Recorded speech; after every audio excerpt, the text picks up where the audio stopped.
You're watching DriftEcho, where strength isn't measured by victories, but by the fractures beneath them. Let's shift the perspective. For 3 seasons, Reacher has presented its lead character almost like a modern myth. One man arrives in a town already rotting from corruption. He reads the room faster than anyone else, dissects the system, eliminates the threat, and disappears before the dust settles. No team. No hesitation. No lingering consequences. Just decisive action. It's the fantasy of perfect independence. But myths survive because they simplify the truth. And the truth about Reacher has always been more complicated. His effectiveness didn't come from isolation. It came from balance. And that balance had a name, Frances Neagley. Neagley was never written as a traditional sidekick. She functioned more like a stabilizer. Where Reacher relied on instinct, she brought verification. Where he saw a pattern, she questioned whether it was complete. Where he moved quickly, she slowed the equation just enough to test the assumptions underneath it. She didn't dilute his authority. She refined it. Now here's where the next chapter begins to shift.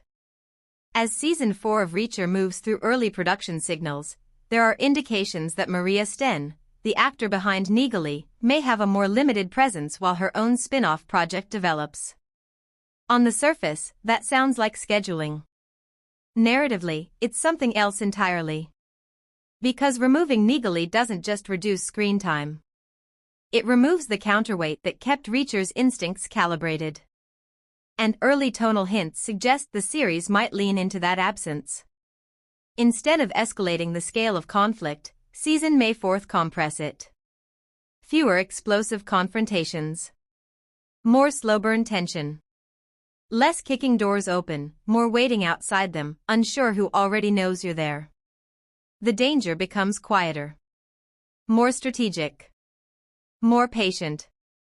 This won't necessarily be a battlefield Reacher dominates. It may be one designed to mislead him. Without Neagley, a critical element disappears: perspective. She was the rare person capable of challenging him without threatening his authority. The only voice that could say, "You're missing something," before that blind spot turned into disaster. Without that voice, every calculation becomes internal. Every instinct echoes back on itself.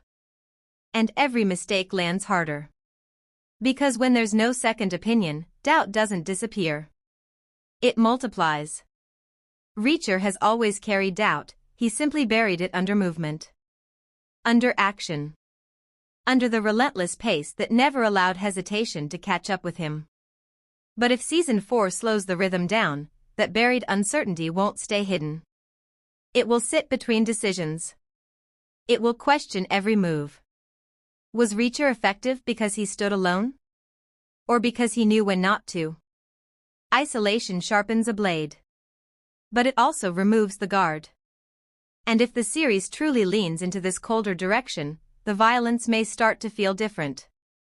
Less triumphant. More necessary. Not dominance.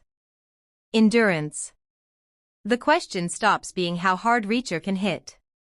And becomes something far more uncomfortable. How long can he stay precise without someone there to challenge him? Because Season 4 might not be about physical superiority anymore. It might be about psychological survival. This is DriftEcho. And sometimes the most dangerous enemy isn't the one across the room. It's the silence after the only voice that could question you disappears.